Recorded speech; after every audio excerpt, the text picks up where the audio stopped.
Guys, magandang araw. Ito po ang panoorin ko ngayon. True story. Kwento ni dating President Manuel L. Quezon. Yan po ang panoorin ko ngayon. Manuel L. Quezon. True story po, magandang istorya ito. Yan.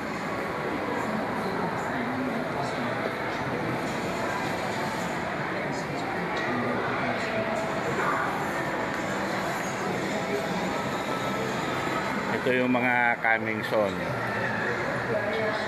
Yan. Ito ang showing ngayon. Yan.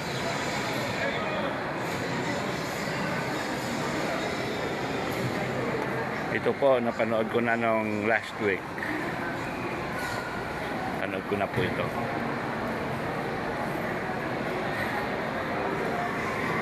Kaya yung mga senior, ayan, nakapila na po. Nakapila na po mga senior. Yun, ang dami na. Pero iniwan ko lang upuan ko doon.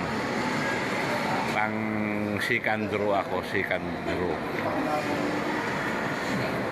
Okay guys. 10-4.